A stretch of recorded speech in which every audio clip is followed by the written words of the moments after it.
Muchas gracias. Perfecto. Entonces, ahora ya se empezó a grabar la clase, así que buenas noches, Alfredo, Eli, David, ¿cómo están? A ver, vamos a ver quién más está por aquí conectado. Doris, Graciela, Luis Emilio, Merlin, Nilo, Saraí, Yesenia. Buenas noches, espero que hayan tenido bonito día. Si son peruanos, de repente ha sido el más bonito de los días. Si no lo son, ya se enterarán. Muy bien, pregunta, ¿ok? De hecho, la clase de hoy, que es teorías del aprendizaje, también está un poquito le orientado a lo que es la motivación. Así que parte de la introducción o de la dinámica que vamos a hacer ahorita está orientada a eso, ¿ok? Les pregunto, ¿no? Como hoy vamos a hablar de lo que va, de cómo se aprende, voy a hacerles esta pregunta. ¿Qué les motiva a ustedes a aprender algo? De hecho, ¿qué les motivó a estar aquí? Me cuentan. ¿Qué les motivó? ¿Qué les motiva a ustedes a aprender? No sé, de repente pueden pensar en algo que han aprendido últimamente, ¿no? O la razón por la que ustedes han aprendido algo en su vida. Bien, por la familia, dice David. Bien, ¿qué más? De repente porque les gusta siempre estar estudiando, les gusta estar aprendiendo, ¿no? Ampliando conocimientos, o de repente porque los obligaron. Otras veces puede ser porque alguien les pidió hacerlo porque iba a ser como un eslabón para crecer, o de repente alguien les inspiró a aprender. Bien, Alfredo, es porque te gusta la psicología. Yesenia dice aprender temas porque hay hijos y quiere conocer cómo podría trabajar con ellos. Bien, Yesenia, la familia también. María Eduarda dice, a mí me gusta aprender todos estos cursos gratuitos. Muy bien, María Eduarda, por gusto, ¿no? Por su gusto. Muy bien. Imagínense ustedes que están en el salón de clases, ¿ok? Imagínense que ya están en su salón de clases. Luis Emilio dice, estoy motivado en aprender porque estoy estudiando psicología. Oh, muy bien. Y bueno, me agrada mucho, Luis. Pronto, pronto, colega. Muy bien. Gracias por sus experiencias. Ahora vamos a hacer esta otra parte. Imagínense ustedes que están en un aula, ¿no? En su aula. Cierren los ojos, por favor, están mirando a sus compañeros, ¿no? Y de repente, recuerden eso que les marcó con el maestro, con sus compañeros, algún aprendizaje que hasta ahora sienten ustedes o perciben que les ha marcado, ¿no? De repente una anécdota que ocurrió en el aula. Piensen, a ver. O de repente no solo en el aula, piensen así, en su vida. ¿Qué es lo que han aprendido? ¿Qué fue lo más importante? ¿Cómo se sintieron con eso que aprendieron? ¿No? Yo, por ejemplo, les comento. Hace tiempo estoy con ganas de querer sacar mi brevete. De hecho, era una de las metas que tenía el año pasado y no la logré. Me acobardé y este año dije, no, ya, este año sí o sí tengo que hacerlo porque todos los años eh, planteo algo que me rete, ¿no? Entonces este año dije, no, ya, este año sí o sí tengo que hacerlo. Y pues ya me he puesto a practicar, me están enseñando. Y el primer día que cogí el carro, ya para esto, mi papá, cuando yo estaba joven, también me enseñaba, pero mi papá me asustó porque me hacía llevarle su carro, se había malogrado, y yo venía en el carro jugando. Tendría algo de 8, 10 años por lo menos. Y él me dice, solo súbete y mantén fijo el timón, ¿no? Y yo fijo el timón a los 10 años, olvídate, ¿no? Yo venía que jugaba, simulaba que estaba conduciendo. Y mi papá estaba jalando el vehículo con un tiro, estaba jalando el carro, ¿no? Y mi papá iba derecho y yo iba por acá, yo iba por acá. Y sus palabras fueron muy duras cuando paró para poder corregir lo que yo estaba haciendo. Sus palabras fueron muy duras y desde ahí dije, no más, no, ya no. Ya, cuando ya llegó como a los 17 años, mi papá dijo, ya, vamos por enseñarte. Dije, no, no más tú me enseñas nada. No más. Si así me vas a tratar, nunca más me enseñas nada. No te lo voy a permitir. ¿No? Y fueron muy duras. Desde allí siempre era como una deuda pendiente de querer hacerlo. Y ahora que ya lo estoy aprendiéndolo, se queda ese mensaje acá, ¿no? Mi esposo me enseña. El primer día era como, no tengo que fallar, no, no debo fallar, porque si no, va a molestarse, siempre pensando en ser juzgada, ¿no? Estaba así conduciendo, estaba en mi calle así de un lado a otro, solo no salía de la línea, y de pronto mi esposo así como, y yo miré, mi pensamiento era, me están juzgando, ya no quiero, ya, paré el carro y dije, no, ya no me enseñes, voy a buscar, voy a irme a una academia que me enseñen, ¿no? Entonces, por ejemplo, yo tengo motivación por aprender, pero hay mucho de lo emocional que frustra el querer aprender, ¿no? Esa noche me trataron como a hija, me riñeron, me dijeron, mira, así no vas a lograr aprender, así te enseñe quien te enseñe, no vas a poder porque tú no estás dispuesta. La siguiente noche empezamos nuevamente y me dice, ya, tantos errores te voy a tolerar porque tú ya sabes esto y vamos, que sí lo vas a poder hacer. Yo llevo una semana y ya he tenido la confianza de poder salir de mi cuadra y salir a dar una vuelta por allí. Todavía me da miedo el hecho de los carros que se meten, los perritos que se cruzan, pero ahí está la motivación. La experiencia que les cuento, de repente ustedes este, han tenido una experiencia similar, o de repente alguna experiencia que han tenido esa motivación, pero de repente algo que los está atrasando, arrastrando, ¿no? Yo ya hablé, les conté y ustedes no me han contado nada. Bien, cuéntenme, ¿qué recuerdan así que haya sido muy significativo que hayan aprendido o de repente, algo que tienen ahí pendiente, así como yo, como una tarea pendiente que no se atreven a hacerla, no por motivación, sino por estos factores que uno empieza a ponerse trabas, ¿no? Que desmotiva. Muy bien. Cuando han logrado algo, ¿cómo se han sentido? Justamente esto que causa frustración y lo consiguieron, ¿cómo se han sentido?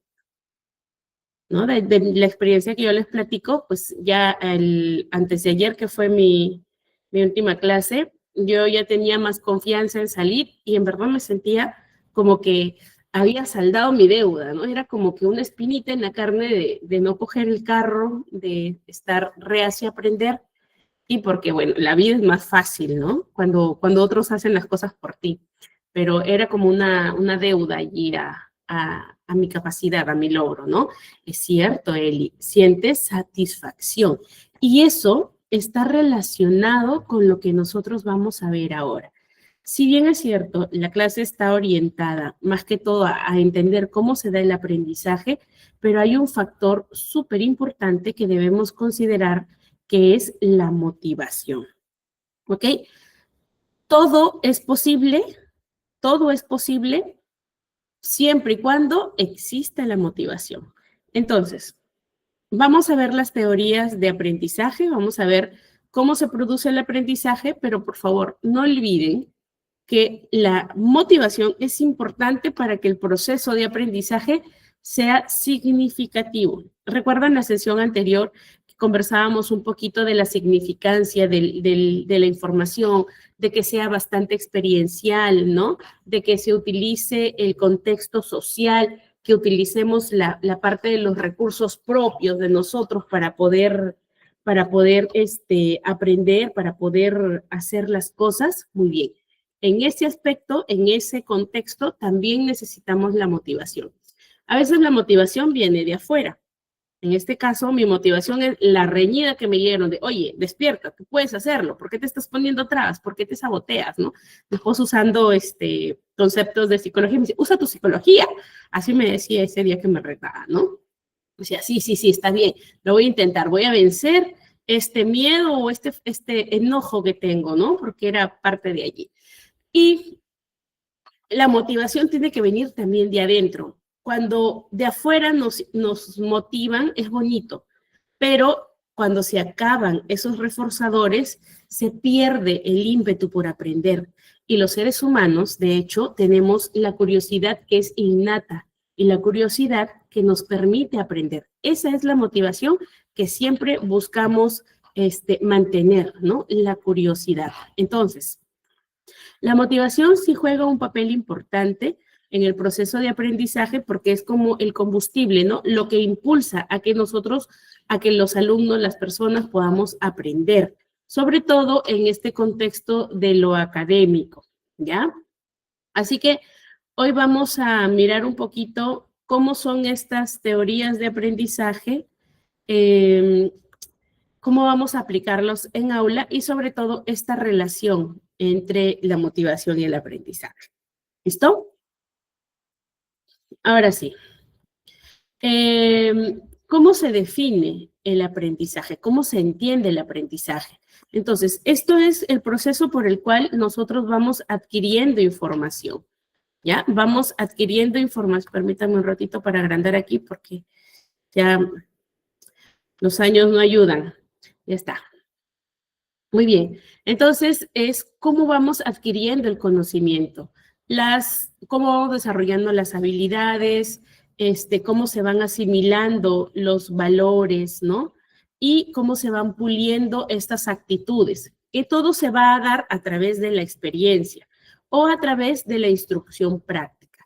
Entonces, el aprendizaje se va a dar por la práctica, por los conocimientos que vamos adquiriendo, por las habilidades que se van desarrollando, por la actitud. Mire, la actitud tiene que ver parte de la motivación intrínseca y los valores, tu esquema de valores, tu pirámide de valores, todo eso influye en el aprendizaje, ¿no?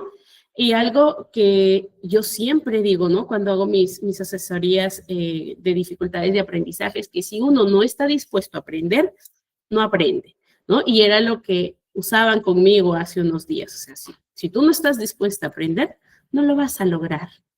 Así que es importante el que tú estés motivado. Por eso está dentro de aquí los valores, las actitudes para que se pueda generar el aprendizaje. Esto de acá. ¿Muy bien? Entonces, el aprendizaje es fundamental. Todos los seres humanos aprendemos algo en muchas formas de vida. Los seres humanos y animales, las plantas, todos aprenden algo, se aprende, pero el aprendizaje está netamente relacionado, o la inteligencia está netamente relacionada con los humanos, ¿cierto? ¿Por qué? Porque se va a, o lo usamos, se une más que todo lo que practicamos, el conocimiento que vamos adquiriendo, como les digo, las habilidades que se van desarrollando y la motivación y la actitud que tengo frente a la información o frente al reto que tengo en aprender. ¿Ok? Entonces, cuando nosotros adquirimos nuevos conocimientos, cuando se van puliendo estas habilidades, hay un cambio en la conducta. Es decir, que se generó el aprendizaje. Esto va a permitir que nos adaptemos al entorno. Ahora, el aprendizaje va a ocurrir de distintas maneras, ¿ok? El aprendizaje puede darse de manera indirecta, por ejemplo, ¿no? Yo solamente observé, ¿no? Yo solamente estoy mirando. Miro como por ejemplo, cuando preparan un postre en la cocina, o de repente estoy yo conversando con mamá en la cocina y estoy viendo que siempre hace lo mismo y a través de la observación y que es intencional, yo estoy aprendiéndolo. O a veces con la observación atencionada, ¿no? Es decir, dirigida. Entonces yo puedo aprender a través de la observación. Y es que cuando miramos el comportamiento de otras personas y sus consecuencias, ese es un tipo de aprendizaje que se da en base a la imitación y a la modelación de conductas. También tenemos este aprendizaje por experiencia, que es cuando vamos adquiriendo conocimientos a través de la interacción con el entorno, ¿ya? A través de la interacción con el entorno. O cuando yo enfrento situaciones reales, ¿no? El aprender a nadar, aprender a manejar un auto, andar en bicicleta.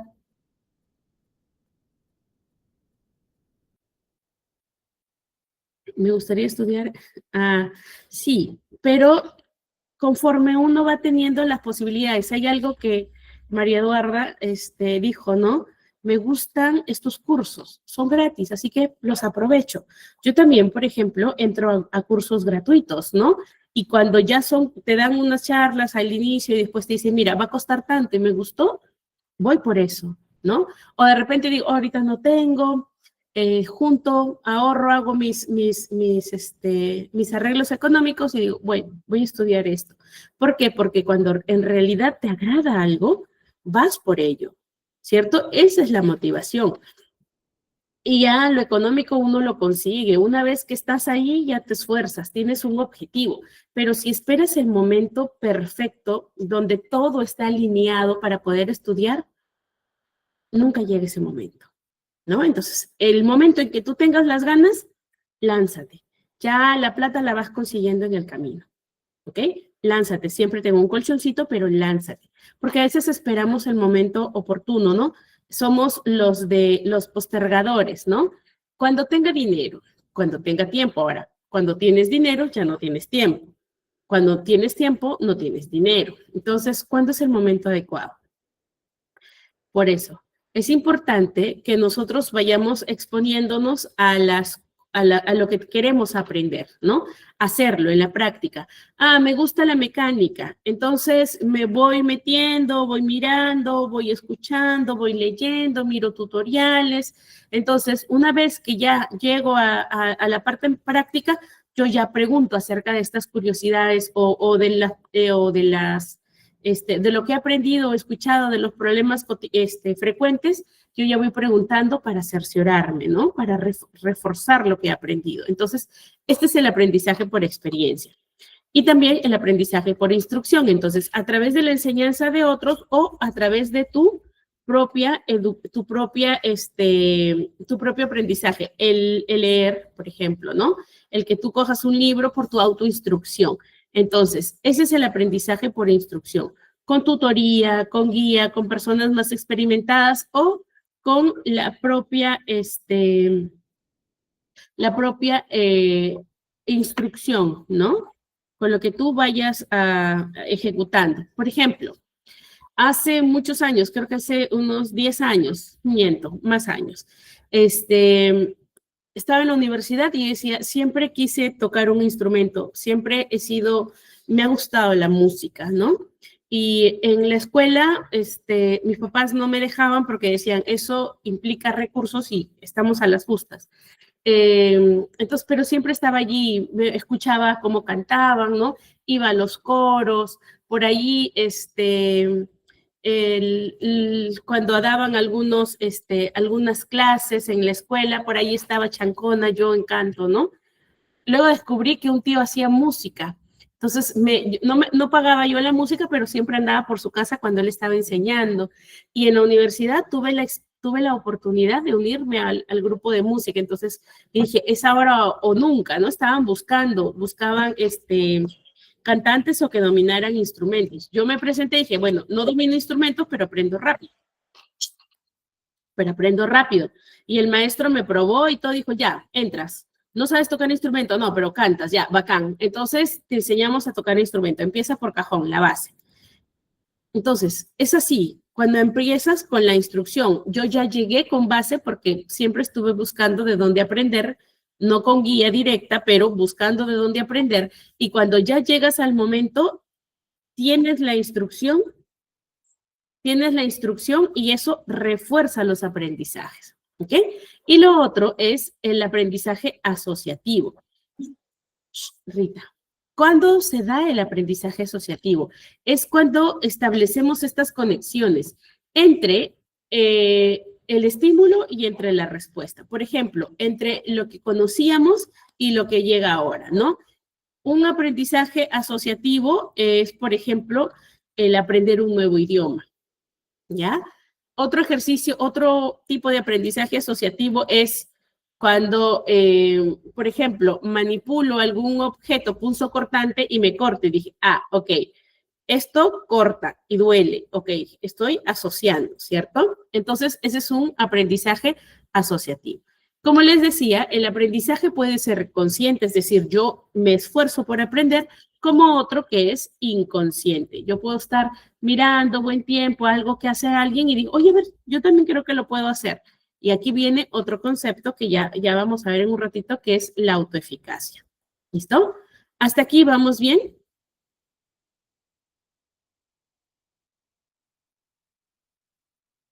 ¿Sí? Perfecto. Perdón si uso ejemplos míos, pero ustedes no están ejemplificando, así que hay que divulgar la vida aquí. ¿Listo? Voy a hacer catarsis con ustedes. ¿Vamos bien? Perfecto. Listo. Muy bien. Ahora, ¿cómo ocurre el aprendizaje? Ya me dijiste que hay, el aprendizaje puede ser intencional, puede ser, no puede ser intencional también, ¿no? Puede ser, observacional, puede ser asociativo, ya. Pero ¿cómo ocurre? O sea, en realidad, ¿qué procesos están inmiscuidos en que se dé el aprendizaje? ¿Ok? Entonces, aquí van a aparecer varios aspectos, ¿ya? Puntos claves sobre todo que van a estar relacionados al cómo aprendemos, al cómo aprendemos. Em, en esta, digamos, en este entender cómo ocurre el aprendizaje, es importante que vayamos nosotros entendiendo estos conceptos de, por ejemplo, estímulos, ¿no? Que les decía ahora, estímulo-asociación. ¿Qué será estímulo-asociación? ¿No? Que podamos entender estas funciones básicas de la atención, por ejemplo, de la memoria. Entonces, el aprendizaje en realidad es bien complejo, ¿ok? Pero se va a dar cuando hay una adquisición de nuevo conocimiento.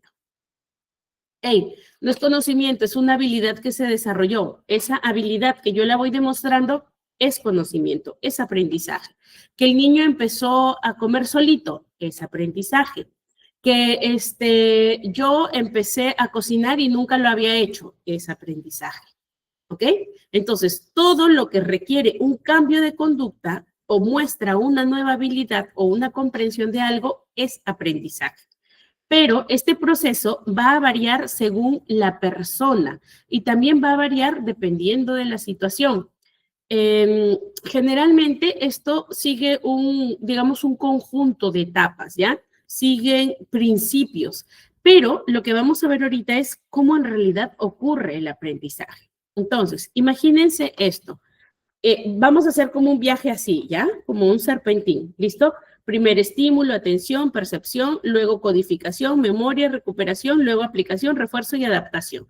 1, 2, 3, 4, 5, 6, 7, 8, 9. ¿Listo? Muy bien, para que me sigan. Entonces, primero se da el estímulo. ¿Y qué es esto? Es por el proceso que inicia por una experiencia o porque algo lo motiva, ¿ok? Ese estímulo puede ser una nueva situación, información nueva, puede ser una pregunta, ¿no? Una pregunta o un problema que requiere solución, un estímulo, algo que hay que hacer o algo nuevo que llega, ¿ok? Este estímulo activa la atención, es decir, la atención se dirige, se enfoca para que se pueda, para que se permita que la información procese. Cuando no hay atención, no hay, ¿ya? No ha funcionado el estímulo, ¿bien? Cuando no hay atención, no ha funcionado el estímulo, es decir, hubo ausencia de estímulo, por lo tanto, no se genera la atención. Si hay estímulo, si hay una pregunta que activa algo, entonces se dirige la atención. Y esto es se enfoca y permite que la información vaya procesando.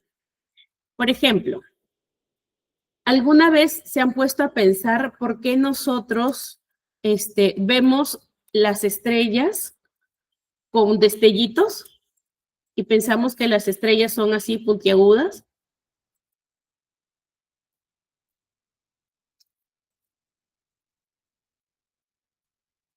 ¿Serán las estrellas así, puntiagudas? Ese es un estímulo, un problema a resolver. Algo, me he preguntado eso, yo ni siquiera me he preguntado en la vida, ¿no? Entonces, ¿por qué las vemos puntiagudas? ¿Por qué se ven así con destellos? Es debido a un fenómeno, ¿no? Pero en sí, las estrellas son esféricas, son redondas, ¿no? Son esféricas. Y cuando la luz, las estrellas se curvan y doblan y pasan por pequeñas aberturas, hay una difracción de la luz. Y eso hace que nosotros veamos los patrones como puntas, ¿no? Como picos o puntas. Pero en realidad las estrellas no son como las conocemos o como nos las dibujan, ¿cierto? ¿Por qué las dibujamos con punta? Porque las vemos la difracción de la luz, perdón. ¿Verdad? Ya capté su atención de algunos. De repente, oye, yo nunca me he puesto a pensar en eso, ¿no? Nunca. Entonces, esa es la atención un estímulo que captura la atención, que la permite dirigir a ese punto para procesar la información. Luego de la atención viene la percepción. Y es que una vez que nosotros le prestamos atención al estímulo, ¿ya? El siguiente paso es la percepción. La persona registra la información a través de sus sentidos, vista, oído, tacto, registra la información y comienza al recopilar toda esa información, comienza a enviar a través de impulsos, a través de impulsos, empieza a enviar la información al cerebro para que éste la procese, ¿ok? Esa lucecita, ya está, para que éste la procese. Luego viene la codificación. Después de la percepción, codificación. Y esto es cuando el cerebro ya procesó la información. Todos los estímulos llegan a la corteza cerebral y el cerebelo es quien se encarga de procesar unir todos esos estímulos que han llegado a la corteza. Los recoge, ¿ya? Recoge la información y comienza a codificarla. Transforma esos datos sensoriales, los va a transformar en información que el cerebro pueda entender. ¿Ok? Aquí las neurociencias dicen que se procesa la información, se organiza y se crean asociaciones. ¿Ok? Estas asociaciones van a darse con conocimiento anterior. ¿Recuerdan cuando yo les explicaba que cuando estaba intentando manejar, era cuando era niña? Ok, ahora que me he subido al auto, era como que fácil. Es como que la memoria muscular, ¿no? Así se movía, así lo de acá. ¿Cierto? Entonces, eso es la codificación. Interpretan esos nuevos señales, esos nuevos impulsos y comienzan a reorganizarse la información, se asocia. Esto decanta en lo que es la memoria. ¿La memoria qué es? Cuando ya está toda la información codificada, se almacena en la memoria. La memoria puede ser en corto plazo o largo plazo, ¿ok? A corto plazo es la memoria inmediata y a largo plazo es cuando ya se genera aprendizaje. La información se va a almacenar dependiendo mucho de la importancia que tiene esta, ¿ok? La memoria a corto plazo es la que retiene datos temporales, ¿ok? Datos temporales. Y la memoria a largo plazo ya va a almacenar información de forma más duradera, ¿ok? Duradera. Allí van a quedarse lo que ustedes luego llaman recuerdos, ¿ok? Y los recuerdos tienen que ver con la recuperación de información. Entonces, toda esa información almacenada en la memoria se recupera cuando la necesitas, ¿ok? Cuando la necesitas. La neurociencias también explica esto con el proceso llamado poda sináptica. ¿Y qué es la poda sináptica? La poda sináptica no es nada más que toda esa información que aparentemente tenemos, si no la usamos, se desecha. La poda, no la usas. Esto no lo usó hace unos 20 años, enterrado, muerto, sepultado y excretado del cerebro. Esa es la poda, ¿ok? Por eso es que cuando hay cosas que dices, pero yo lo sabía, espera, que es algo que sí lo sé y te cuesta recuperar, es porque eso que te cuesta recuperar debe tener un activador para que pueda evocarse la información. Y es que depende mucho de la práctica repetida, ya que ya lo vamos a ver en un ratito del refuerzo, depende mucho de cuánto uses esa información para que el proceso de recuperación de esta sea mucho más rápido. Muy bien. Después de la recuperación viene la aplicación. Todo lo que yo recuperé, lo que recordé, lo voy aplicando a situaciones prácticas, ¿ok? A mi vida cotidiana. Por ejemplo, hace un tiempo que trabajaba en la sierra me decían, son 500 hectáreas. Y yo no tengo ni la más mínima idea de cuánto es 500 hectáreas. No lo sé medir. Y me dice, son como más de 1000 metros, me dice, ¿no? El señor.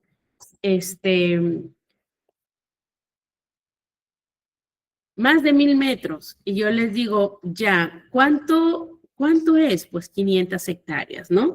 500 hectáreas. Y me dice, sí, son como 500, como 1000 metros, me dice el señor. Y yo no lo calculaba, ¿no? Y es porque no recordaba el concepto. Entonces, después me dice, mira, vamos a verlo para que tú te des cuenta, ¿no? Para que tú te das cuenta. Entonces, 500 hectáreas era grandísimo, ni siquiera el señor sabía cuánto era. Una hectárea era 1000 metros, ¿ok? 500 hectáreas son 5000 metros, así era un terrenazo, ¿ok? Entonces, cuando uno no suele asociar, no suele tener la práctica, no lo visualiza y no es cosa del día a día, entonces no sabes cómo visualizar o cómo conceptualizar. Y aquí tiene que ver con la aplicación. El aprendizaje se consolida, o sea, se te va a quedar más cuando lo aplicas, ¿ok? Cuando lo aplicas a situaciones prácticas. Ya, pero a mí si me preguntan, me dan por metros, por kilómetros, me lo dan de repente por centímetros. Allí yo sí me acuerdo, pero por hectáreas se me hace difícil entenderlo, porque no es algo que yo suela utilizar muy seguido, ¿verdad? Entonces, mientras esa información yo la use, o sea, se me haga más práctica, más habitual, va a estar allí, a flor de piel. Pero si yo no la uso, va a estar enterradita y a veces hasta olvidada. Y luego viene el refuerzo, que es la práctica repetida, ¿no? El reforzar. Siempre estás allí, siempre estás usándolo, sobre todo cuando experimentas el éxito con lo que haces, ¿no? Entonces se refuerza más, es como que si esta información o este conocimiento se hiciera parte innata de uno. ¿Listo? Entonces, ahí viene el refuerzo. Si lo que aprendes te genera, te reditúa, entonces te esfuerzas más por el reforzador positivo. Recurres más a la práctica, recurres más a la repetición y es más probable que yo continúe aprendiendo. Por ejemplo, ¿cómo puedo explicarles el refuerzo? Estudiamos. Nuestra coordinadora decía, ya hoy se va a abrir el examen, ¿cierto? Entonces, yo rindo el examen y saco 20, entonces con muchas más ganas voy a estar aquí aprendiendo, voy a estar tomando más cursos, porque ese resultado es mi reforzador, ese resultado es lo que me va a motivar a seguir aprendiendo y seguir mejorando. ¿Listo? Y por último se da la adaptación, que este proceso es cuando el proceso de aprendizaje es más continuo, ¿no? Ajustas algunos conocimientos, vas desarrollando habilidades a medida que te vas enfrentando a situaciones más desafiantes, como que pulen pulen el conocimiento. ¿Listo? Entonces, ya hasta aquí hemos visto qué vamos a necesitar para el aprendizaje, qué se desarrolla mediante el aprendizaje y cómo ocurre el aprendizaje. ¿Sí? Entonces, lo que vamos a ver en adelante son estas teorías que explican esto que les he enseñado al principio. ¿Ok? ¿Por qué lo he hecho al revés? Porque primero para entender, porque con eso se va a hacer más fácil el entender cómo es que se ha ido desarrollando las teorías de aprendizaje y cómo es que ahora es más fácil entender porque nosotros ya captamos todas estas teorías. Es como que somos como el cerebelo, ¿no? Ya toda nuestra corteza ha captado todos los estímulos externos y el cerebelo hace su compendio de estos estímulos para interpretar. Muy bien, hagamos esa analogía. Las teorías de aprendizaje son como estímulos que luego se compendian para poder entenderlas y aplicarlas al aula. ¿Listo? Entonces, vamos a ver ahorita lo que son estas principales teorías del aprendizaje. Cabe recalcar, ¿ok?, que estas teorías se han ido desarrollando a lo largo del siglo XX y el siglo XXI. Hay muchos enfoques y depende bastante, ¿ok?, y depende bastante de qué necesidad tengo en el aula, ¿ok?, qué debo cubrir para poder utilizar estos enfoques dentro del aula. ¿Listo? Entonces, cada teoría surge en un contexto histórico, ¿ok? Por lo que existían muchas dudas y había también limitaciones. Entonces, estas corrientes teóricas acerca que dan explicación de cómo se da el aprendizaje ha buscado responder las limitaciones que la teoría predecesora, ¿ok?, no lograba resolver. ¿Listo? Por eso vamos a hacer esta pequeña línea de tiempo.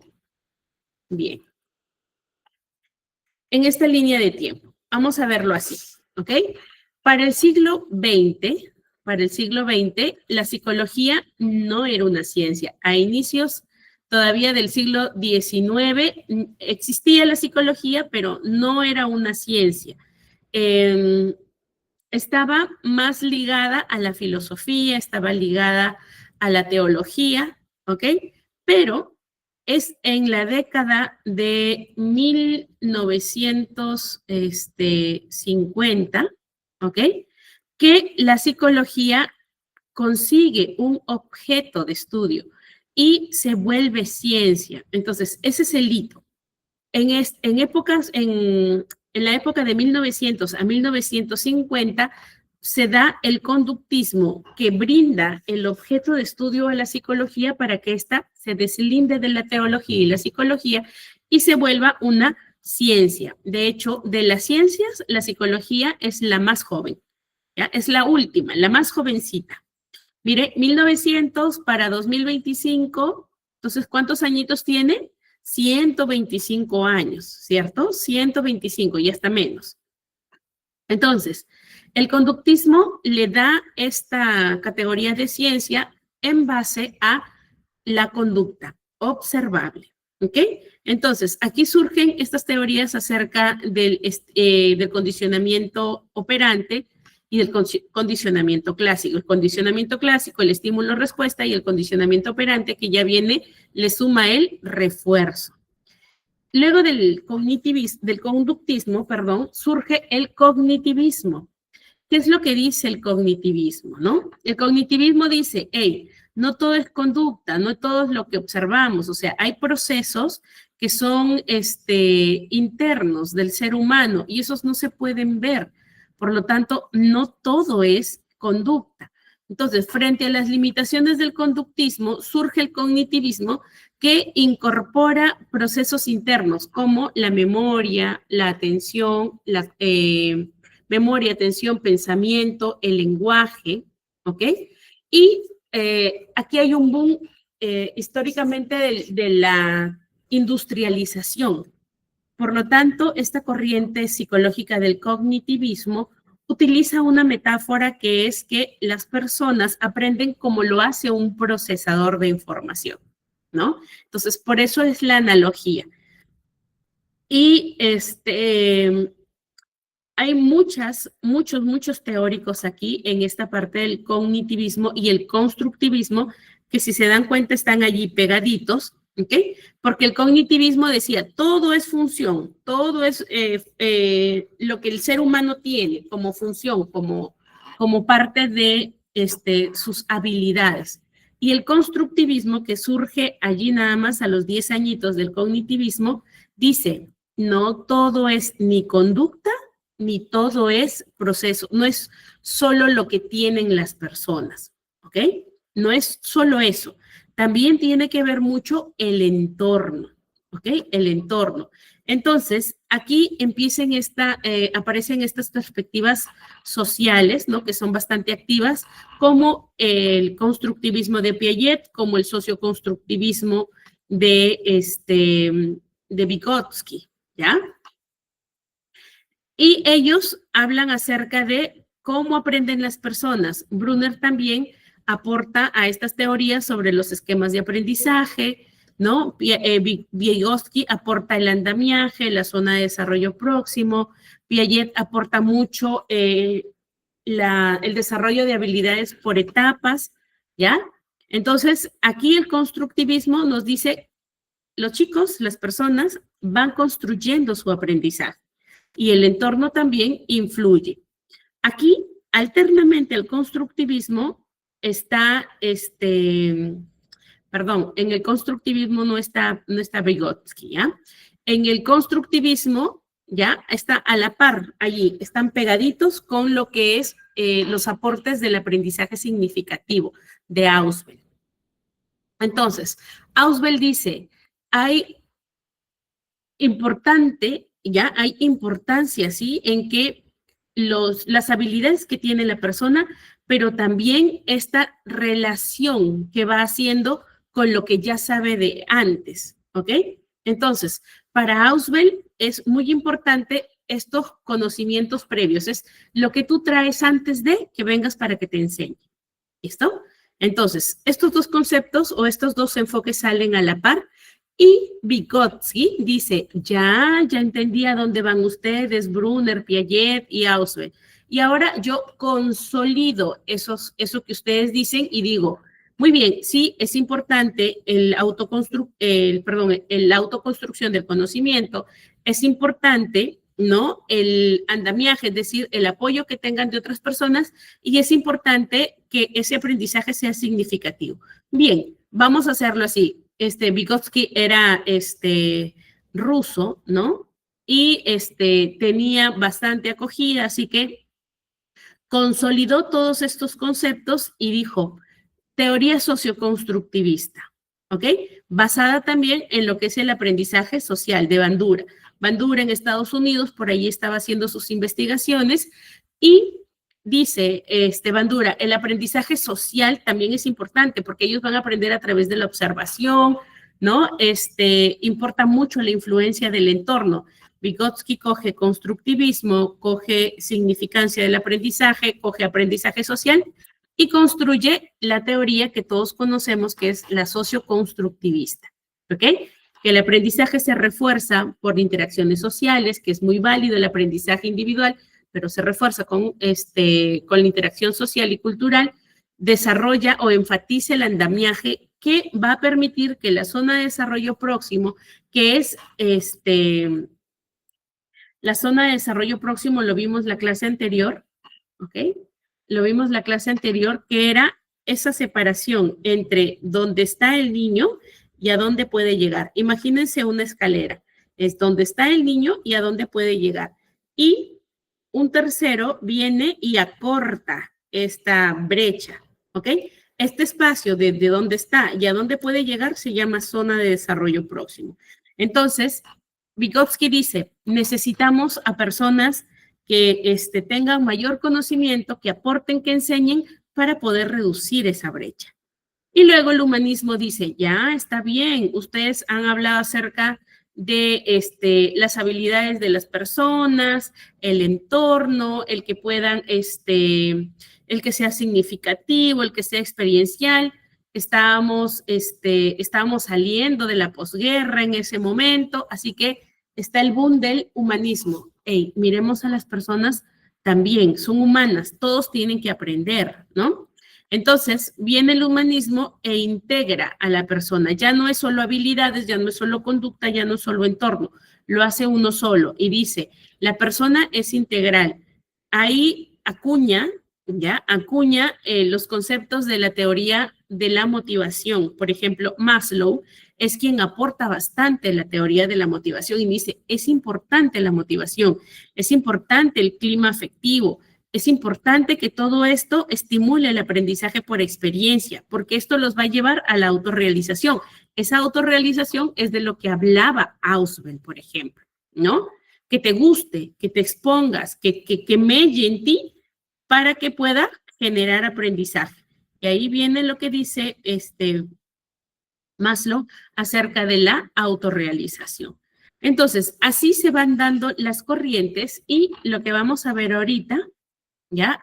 Lo que vamos a ver ahorita es estos aportes que van dando estas teorías, así, a grosso modo. Muy bien, esto ya les expliqué. Bien, arrancamos con el conductismo. ¿Ok? Entonces, el conductismo, ¿cuál es la idea clave? Para que nosotros notemos el conocimiento, se va a dar a través de las conductas que se modifican, ¿ok? Y estas conductas que se modifican se da a través del condicionamiento. Acuñan estos términos de refuerzos, que es decir, que el uso de reforzadores como reforzadores y castigos van a moldear la conducta, ¿ok? Y para el conductismo, el aprendizaje, la historia de aprendizajes previos y el entorno influyen mucho en el comportamiento. ¿Listo? Esta es la idea clave del conductismo. ¿Qué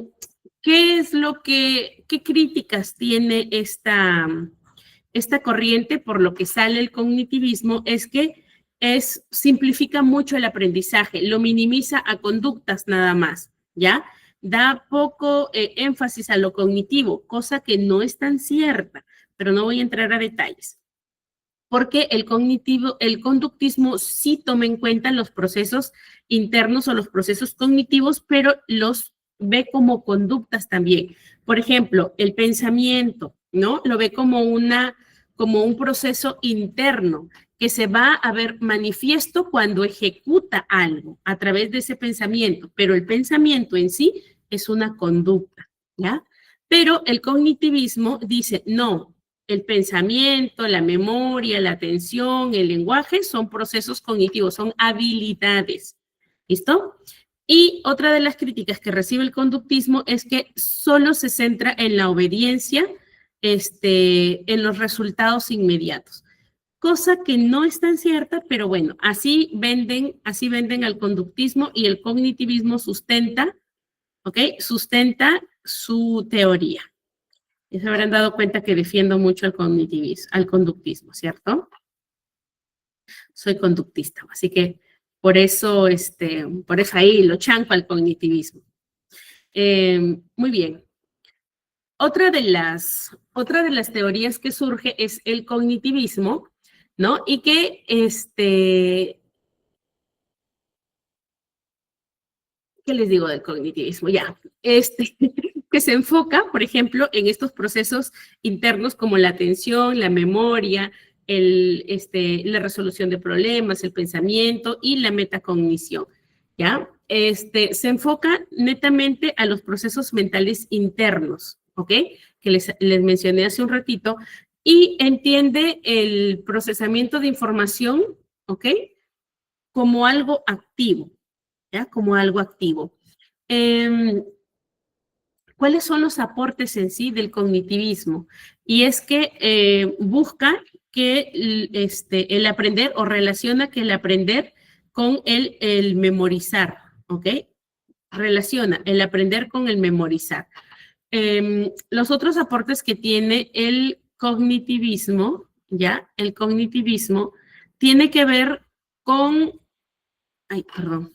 ¿Qué dice aquí? Está muy chiquitito.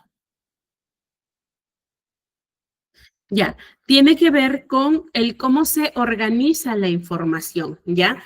Por ejemplo, el cognitivismo habla acerca de los esquemas mentales, ¿no? el uso de analogías, los mapas conceptuales. Entonces, el aporte es que inspira estos métodos de estudio o de enseñanza o estas técnicas de enseñanza que favorecen al que nosotros podamos organizar mejor la información.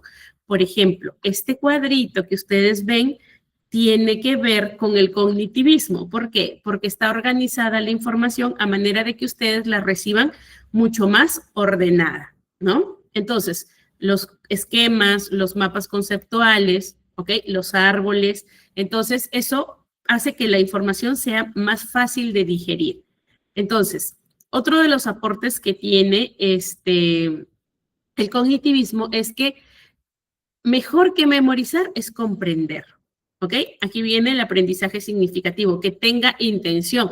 Y el otro concepto que es la metacognición es esto que aprendo, ¿para qué es? ¿Cuándo? ¿Dónde? ¿Cómo? ¿Y para qué me va a servir? Eso es lo que busca la metacognición, responder la metacognición. ¿Ya? Muy bien, vamos con con el constructivismo. ¿Ok? ¿Qué dice el constructivismo? El constructivismo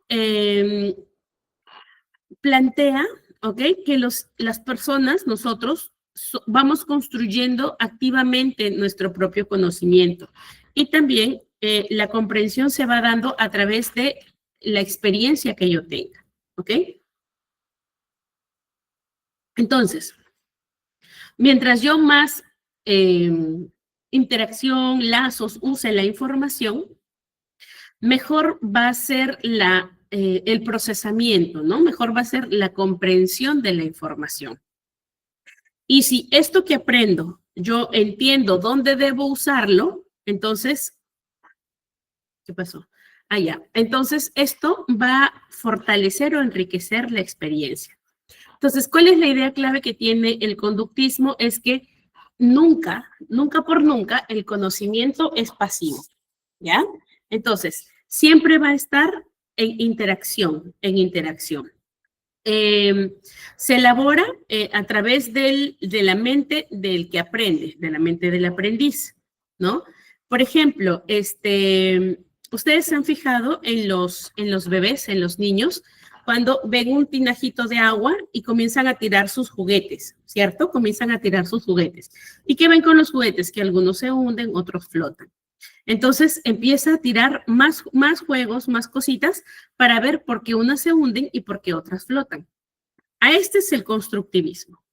Entonces, el flotar, el concepto de flotar lo aprende mientras pone o mientras juega con objetos en agua. ¿Listo? Muy bien. Entonces, la vigencia del constructivismo lo notamos en, por ejemplo, metodologías como el aprendizaje basado en proyectos, los estudios de caso, aporta mucho a lo que es la construcción de metodologías, ¿no? En las escuelas. Las currículas, perdón, en cómo se construyen las currículas dentro de las escuelas. La mayoría de las escuelas públicas basa su enseñanza en el aprendizaje o en el desarrollo de competencias, ¿no? Entonces, allí está basado, en ese aspecto tiene vigencia el constructivismo. Hay una crítica, sí, tiene sus críticas, y es que en aulas donde hay muchos alumnos, hay mucha población estudiantil, es difícil de implementar. ¿Ya? Esa es una de las críticas. ¿Qué más? Porque se puede interpretar como que si no hay docente, no están aprendiendo. Así se puede interpretar, pero aquí no se entiende que ellos van construyendo su aprendizaje. Por ejemplo, uno de los modelos modelos de aprendizaje que usan mucho el constructivismo es el método Waldorf o el método Montessori, por ejemplo, ¿no? Donde dicen el chico, el estudiante, debe ir construyendo su propio conocimiento. ¿Qué hace el adulto que guía?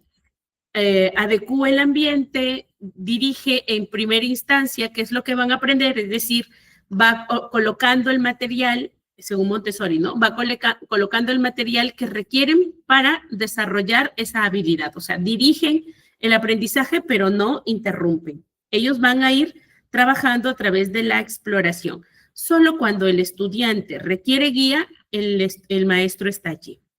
Entonces, por eso es difícil de implementar en aulas grandes. Y es difícil de entender porque estamos acostumbrados a que siempre tengamos un guía, un maestro. Si el maestro te enseña y tú copias en el cuaderno, eso es aprendizaje. Entonces, no se puede implementar en aulas grandes. Es muy, muy centrada en lo que es individual y no siempre el constructivismo va a considerar el contexto social. Es decir, es netamente lo que tú construyes. Nada de la interacción, sino lo que tus capacidades que te permiten construir. ¿Listo? Esa es la crítica. Y luego viene el aprendizaje significativo. Este aprendizaje significativo aporta mucho en ponerle importancia o en la relevancia de la comprensión por encima de la memorización, ¿ya? No vas a aprender o no va a ser, no se va a mantener en el tiempo esto que estás aprendiendo si lo memorizas, ¿ya? Eso es lo que dice el aprendizaje significativo. Requiere que no sea mecánico, requiere que sea mucho más de comprensión, de asociaciones incluso, ¿ya? El aprendizaje significativo, ¿no? Ofrece estas estrategias para que las clases se puedan diseñar basándonos en aprendizajes previos. ¿Y qué utiliza para relacionar estos aprendizajes previos? Estas experiencias cotidianas, estas experiencias de aprendizaje que normalmente en la casa se van dando, ¿no? El que empuje objetos, el que trasvase, por ejemplo, ¿no? El que haga flotar objetos, el que tire y rompa, ¿no? Entonces, todas estas asociaciones que el niño va aprendiendo desde casa, desde sus primeras exposiciones a las cosas, entonces, estas las usa como información previa, como aprendizaje previo. Ya a medida que el estudiante va creciendo, se va exigiendo más o se van nutriendo más los conceptos que puede asimilar, ¿ya? Crítica, es muy teórica, ¿no? Con un aula muy grande no se puede, sobre todo con un aula muy dispersa, no se puede implementar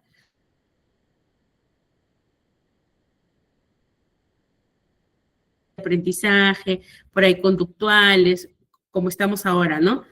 No podemos enfocarnos en que todas las actividades estén diseñadas bajo esta mirada del aprendizaje significativo, ¿ok?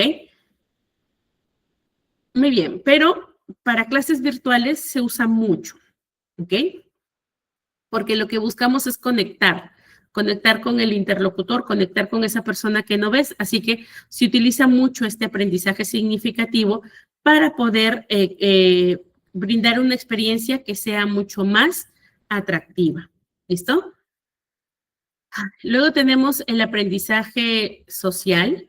El aprendizaje social es esta interacción, ¿ok? Es muy importante entender que Bandura expone esta teoría destacando, ¿ya? Destacando esta reciprocidad triádica. ¿Qué tiene que ver esto de la reciprocidad o qué significa la reciprocidad triádica? Es que el comportamiento se va a dar por la interacción entre la persona, ¿ok? La persona, también se va a dar entre el ambiente, ¿ok? Y se va a dar entre la conducta. Persona, ambiente y conducta.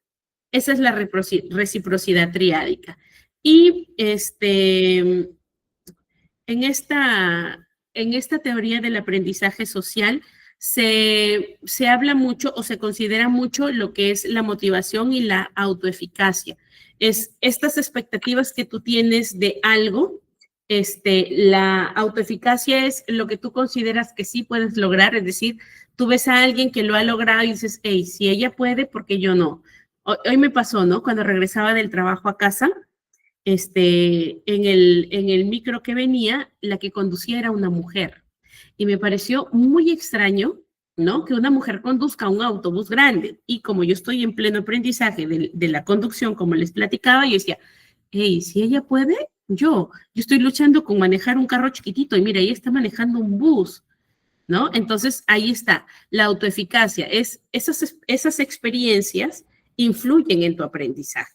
Y esos modelos tienen un rol central en cómo tú evalúas hasta dónde puedes llegar, hasta dónde puedes mantener tu límite y hasta dónde puedes llegar en cuanto al desarrollo de competencias y el desarrollo de aprendizaje. ¿Ok? Bandura nos aporta con el aprendizaje vicario, que es a través de la observación y la imitación, y este papel de la autoeficacia la destaca como el combustible, ¿no? Como ese motor que nos permite aprender, ¿ok? ¿Qué más aporta? Ya, aporta o da el fundamento a las prácticas educativas que están basadas en modelado y en la influencia de grupo, ¿ok? Muy bien, hasta aquí, ¿vamos bien?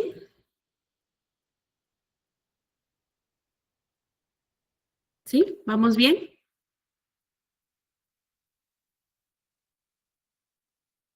Claro, Eli, esto era cuando comentaba de los mapas conceptuales, sí. Ajá, así es cuando haces tus cuadros sinópticos, ¿no? Tus mapas mentales, tus cuadros sinópticos, es donde colocas lo que te impacta, lo que resalta, ¿no?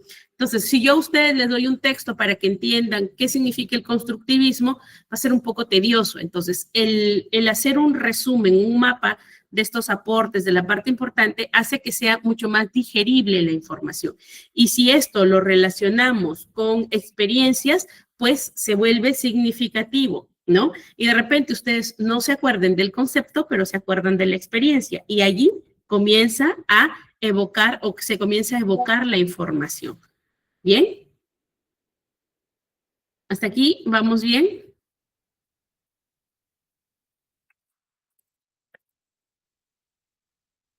Perfecto, muy bien. Listo, vamos a seguir con el socioconstructivismo.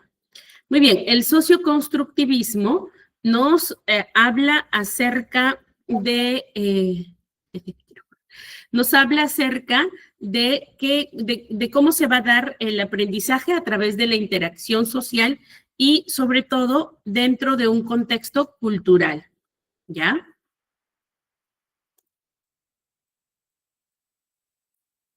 Espérenme un ratito. Está, el jefe está preguntando a qué hora termino, dice. A la hora que termine, le diré. Muy bien. Es el socioconstructivismo, ¿no? Nos dice que a través de la interacción vamos a aprender. Por ejemplo, bajo esta premisa dice que el aprendizaje colectivo, ¿ya? O perdón, el conocimiento se construye colectivamente. Voy a ejemplificarlo con lo que estamos haciendo ahorita.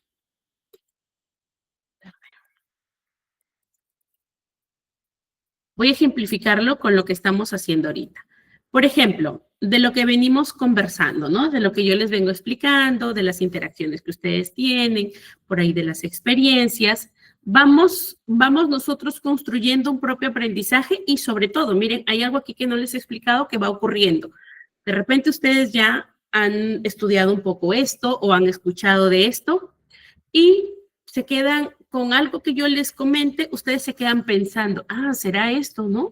Hace tiempo así, pues yo memorizaba y me olvidaba de las cosas y resulta que la memoria no, o el memorizar no es que sea el mejor recurso para aprender, porque cuando daba el examen ya se me olvidaba todo. Ese, ese, ese distraerse de lo que estoy diciéndoles, pero ese pensar, ese conversar con ustedes mismos está generando aprendizaje.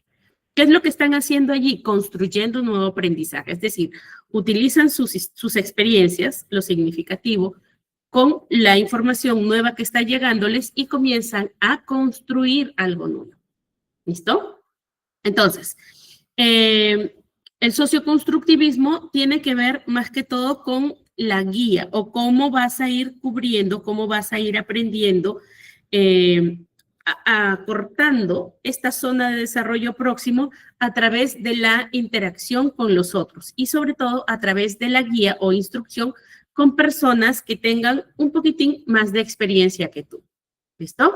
Entonces, el enfoque que tiene el socioconstructivismo es que es importante el contexto cultural y es importante la interacción, ¿ok? La interacción. El socioconstructivismo estudia mucho lo que es la mediación, ¿ok? A través del lenguaje, el rol que tienen los adultos y pares que sean más competentes, que es el andamiaje, y la interacción social, ¿ya? Es esto, interculturalidad, de repente, ¿cómo hace? Por ejemplo, ustedes tienen un familiar que trabaja en el extranjero, viene y los visita y ustedes, cuéntame cómo es allá, ¿no? Entonces te van explicando, te van contando, te explican cómo es la cultura, comparas con lo que nosotros tenemos y se produce, ¿no? Se produce un nuevo aprendizaje. Y no es que tú has estado allá en el extranjero, es que a través de lo que te va contando, a través de sus experiencias, tú formas una idea o formas un criterio acerca de. ¿Listo? Entonces, eso es esa interacción social y cultural, ¿ya? Que va a influir en el aprendizaje. ¿Es criticado el socioconstructivismo? Sí. ¿Por qué? Porque con un aula que no es muy heterogénea, es decir, con un aula que es muy diversa, está difícil de construirlo, porque vas a mixtear mucho el grupo y quienes tienen mucho más expertise o experiencia van a tener que enseñarle mucho a ellos, pero ¿y a ellos quiénes enseñan? Entonces, allí está la crítica. Pero funciona mucho cuando tú tienes un grupo de estudiantes que va allí a la par, va casi a la par, y tienes menos cantidad de estudiantes que necesitan apoyo puntual. Entonces, mixteas los grupos y pueden reforzarse, ¿ok? De repente hay unos que les falta aprender o desarrollar habilidades sociales. Tienes chicos que son muy sociables, pero que de repente les falta tener estrategias o aprender habilidades ejecutivas como la planificación, el trabajo en equipo y que de repente en grupo aprenden a hacerlo, ¿ok? Entonces, eso es el aporte, eso es en realidad cómo se revaloriza esta dimensión de la culturalidad, pero en aulas que no son muy parecidas, no son muy heterogéneas, se hace un poco complicado de poder aplicarlo, ¿ok? Y otro de los riesgos es que a veces se sobrevalora el socioconstructivismo, ¿ok? Se sobrevalora sobre el aprendizaje individual. Bien, entonces necesitamos mucho del constructivismo para que esto, o sea, mucho del aprendizaje individual y propio, para que digamos, en la exposición colectiva se pueda nutrir, ¿ya? Se pueda nutrir. Bien, vamos viendo la última teoría, que es el humanismo, y pasamos a una práctica rapidita. ¿Listo? Muy bien. El humanismo, sus principales exponentes son Carl Roger y Abraham Maslow. El aporte que da el humanismo es sobre todo en la educación socioemocional. ¿Recuerdan la clase del miércoles que hablábamos mucho, por ejemplo, de cuán importante es desarrollar habilidades socioemocionales en la escuela? ¿Sí recuerdan esa clase?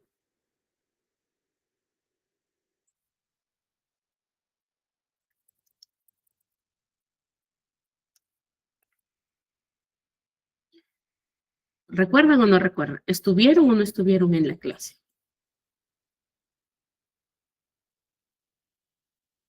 ¿Sí estuvieron? Ya, perfecto. Muy bien.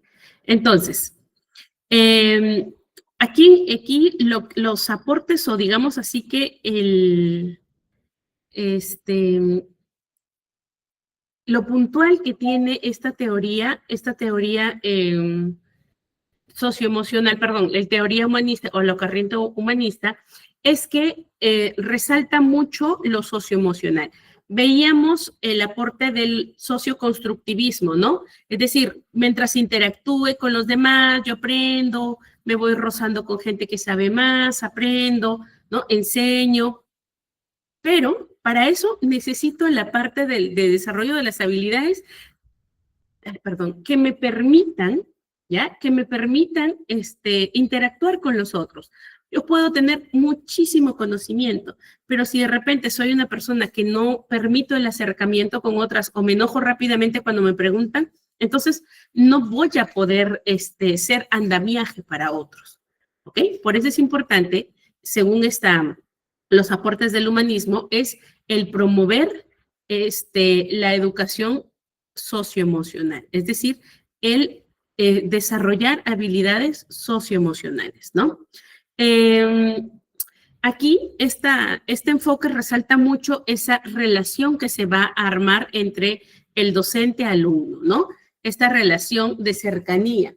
Decíamos en la sesión anterior, ¿no?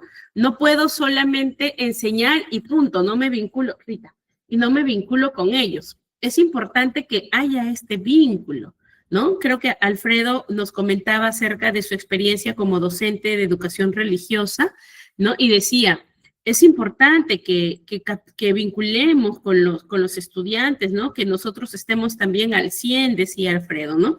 Sí, es decir, que yo no solamente esta parte académica, sino también ese apoyo moral, digamos así, ese apoyo, esa contención emocional. Esto es lo que dice el humanismo, ¿no? Entonces, mientras haya una buena relación, es decir, se fortalezca esta relación, este querer estar allí, este querer disfrutar, este querer aprender de la persona que está delante de ti, entonces va a haber mucho más motivación. ¿Ok? Entonces, el modelo tiene, sí, varias críticas y están relacionadas con, que son muy, idealistas, ¿no? Que son muy idealistas. Entonces, que por eso es difícil de poder implementarlo en entornos donde la educación es mucho más rígida y sobre todo no es una enseñanza, o sea, esto es como parte del desarrollo espiritual, filosófico, teológico de las personas. Es como decir de la esencia del ser humano. No tiene nada que ver con aprendizaje, sino tiene que ver más con la esencia del ser humano. Esas son sus críticas, ¿ok? La ciencia no lo acepta, el humanismo, porque no hay cómo probarlo, dice. ¿Listo? Muy bien. Pero yo sí lo acepto, ¿eh? Yo sí lo acepto. El mirar de forma integral a la persona y no solamente el querer que aprendan y no se desarrolle esta parte que es importante del cómo se vincule, cómo aprenda a tolerar, ¿no? Cómo sea resiliente, cómo se reconstruya después de un fracaso. Entonces, esto es importante y esta visión la da el humanismo. ¿Listo? Muy bien. Hasta aquí hemos visto ya teorías, hemos visto cómo se aprende, hemos visto cuáles son los pasos o qué procesos se dan dentro del aprendizaje. Y ahorita vamos a ver cuál es la relación del aprendizaje y la cognición. Entonces, como el aprendizaje no depende solo del que estemos expuestos a la información, ¿no? No es que, mira, toma, lee este libro y ya está, o que yo junte una biblioteca enorme y ya está, sino tiene que ver más que todo con, tiene que ver, ¿no? Con cómo estos procesos, estas memoria, atención, el lenguaje, pensamientos, ¿no? Como estos procesos cognitivos y sobre todo las emociones, es decir, enfocándonos en la motivación, interactúan, ¿ok? Mientras más motivado, enfocado, comprometido esté un estudiante, los procesos cognitivos van a estar mejor orientados, o sea, van a estar prestos para poder aprender. Por ello, dentro del aprendizaje tenemos que considerar la atención, que es esta capacidad de escoger, ¿no? ¿Qué estímulos van a ser relevantes para ti para poder concentrarnos en ellos? Por ejemplo, ahorita que yo les estoy enseñando, suena y suena, me he olvidado de ponerle en silencio el teléfono y interrumpe, ¿no? Entonces, hay que ver, para mí, ¿qué es más importante ahorita? ¿Qué exige la atención? El estar enseñándoles, ¿no? Lo demás no resuelve, no lo requiero ahorita. Entonces, yo dirijo mi atención, ya es esa atención dirigida, a estos estímulos que son mucho más relevantes en el momento y trato de concentrarme en ellos. Entonces, esto te permite que tú puedas filtrar estas distracciones, ¿ok? Yo me decido, voy a estudiar un cierto tema que necesito trabajar y voy a estudiarlo así diariamente 1 hora. Pero en esa hora yo estoy escuchando música, viendo tele, estoy con el celular en la mano. Entonces, tengo todos los distractores activados, por lo tanto, mi capacidad de poder discriminar estímulos relevantes no está desarrollada. Porque si yo me doy cuenta que esos son mis distractores, debería evitarlos, ¿verdad?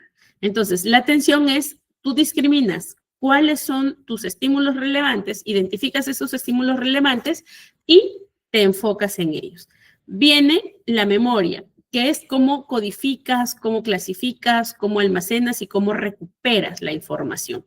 Entonces, en cuanto a la memoria, hay distintos tipos. Tienes la memoria sensorial, la memoria a corto plazo, la memoria de trabajo y la memoria a largo plazo. Son 4 tipos de memoria que permiten que tú puedas retener información, retener instrucciones inmediatas o precisas para que consolides este aprendizaje y que este sea mucho más duradero, ¿ok?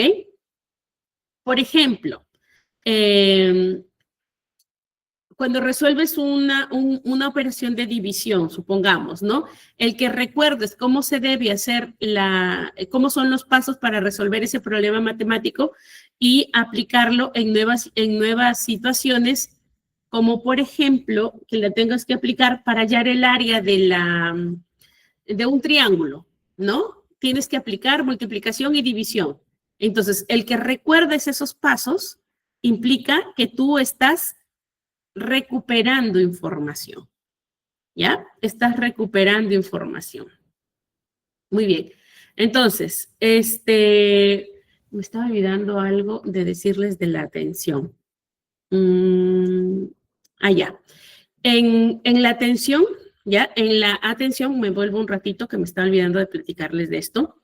En la atención hay tipos también, tipos de atención, ¿ok?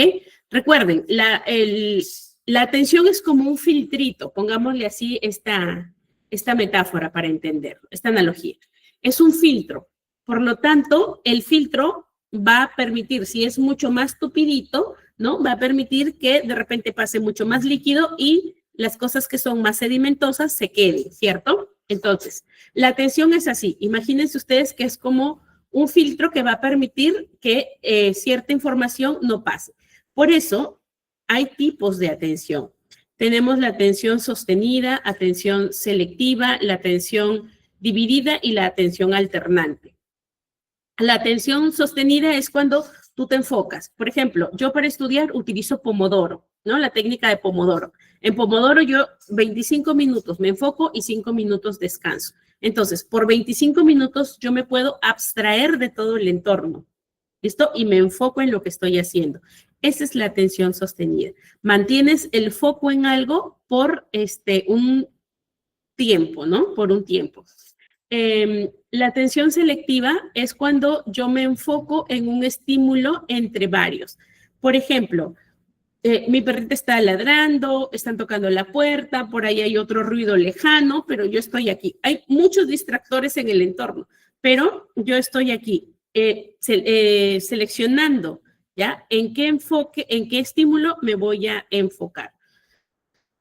En la atención alternante, ¿ya? Es y supongamos aquí, nosotros estamos en clase, ustedes están en clase, desde sus casitas, de repente ya llegaron y tienen que atender a sus niños, ¿no? Y ustedes están aquí, mire chicos, yo estoy en clase ahorita, no me interrumpa, pero estás tú, presta. Así hay demasiado silencio en la casa o si hay mucho ruido. Esa es la atención alternante. Es decir, que puedes estar aquí, pero puedes estar cambiando el foco entre una tarea a otra. Lo mismo, les explico con, a veces, no es solo las mujeres y varones pueden estar en multitareas. Por ejemplo, si haces trabajo desde casa, ¿no? Teletrabajo, estás en tu trabajo, en reunión, estás de repente, aprovechando a cocinar, aprovechando a lavar o aprovechando a hacer un poquito de limpieza y estás entre varias actividades y esa es la atención alternante, ¿ok? Puedes cambiar el foco entre una tarea a otra y estás concentrada, sostienes. Yo puedo estar lavando servicio mientras estoy cocinando y estoy pendiente de, por ejemplo, el olor y pendiente del sonido, ¿no? Entonces, si yo ya escucho por ahí que el sonido deja de crispar, entonces algo está pasando, me acerco, pero vuelvo a la actividad. Esa es la atención alternante, ¿sí? Y la atención dividida es el poder atender varios estímulos a la vez, ¿ok? Puedo estar con ustedes hablándoles, ya, les explico mejor.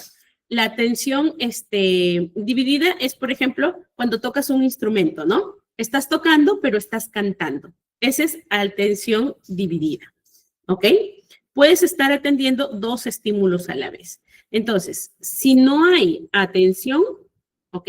Sin atención no hay codificación de la memoria.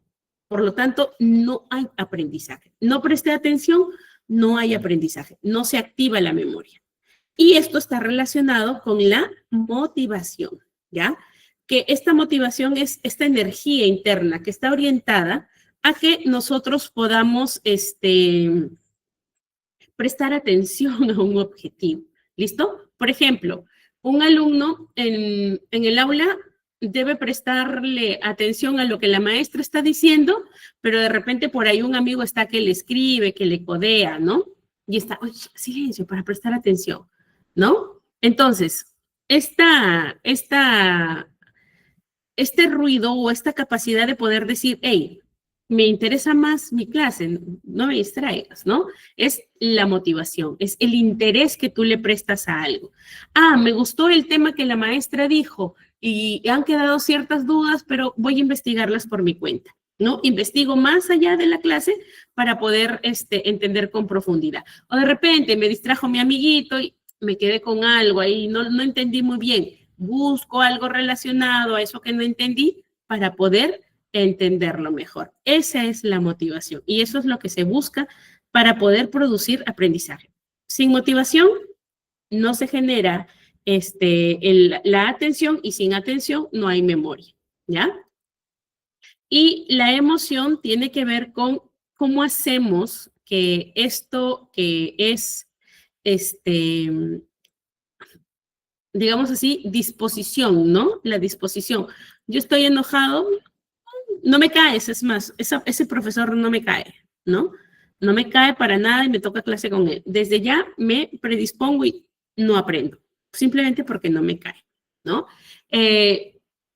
No es algo de mi interés en lo que va a enseñar el maestro y simplemente no presto atención, ¿no? Entonces, la emoción influye mucho la disposición que yo tengo para aprender. Entonces, cuando yo estoy mucho más alegre o cuando mis estados están, por ejemplo, estoy curioso, estoy alegre, es algo que me interesa, entonces se potencia más el poder aprender algo. Pero si yo estoy con miedo de repente, estoy ansioso, estoy apurado, necesito algo ya que cubrir, entonces eso bloquea mi atención, dirige mi atención a otros estímulos. Los que tengo acá, nadie los ve, los que tengo acá. Y esto impide que se pueda retener la información. O de repente, vagamente, por ahí como que entiendes y lo entiendes mal. Pero la emoción va a influir mucho en esta disposición que tú puedas mostrar para aprender. ¿Está? Muy bien. Hasta aquí. Uy, nos queda poquito tiempo. Listo, me regalan 2 minutitos más, nada más, ¿listo? Hasta aquí hemos repasado todas las teorías, hemos visto la relación que tiene la motivación con los enfoques, también hemos aprendido que podemos unificar estos enfoques de estas teorías para poder utilizarlo dentro del aula. Entonces, ¿qué estrategias son beneficiosas para promover el aprendizaje en el aula? Haciendo un resumen de todas las teorías que hemos visto, el aprendizaje activo. Es decir, que el aprendizaje sea experiencial, ¿cierto? Que haya muchas prácticas, mucho de poner a prueba las cosas, ¿listo? Entonces, por ejemplo, la química, ¿se puede explicar solo en pizarra o se necesita práctica? Se necesita práctica. La matemática, ¿se puede enseñar solo así explicándoles ejercicios o se necesita la práctica? Tiene que ser interactivo, ¿cierto? Las ciencias naturales tiene que ser interactivo. El lenguaje también tiene que ser interactivo. Es decir, que las experiencias son mucho más enriquecedoras cuando el aprendizaje es activo, o sea, cuando hay movimiento, cuando hay interacción, y esto lo dan las actividades prácticas.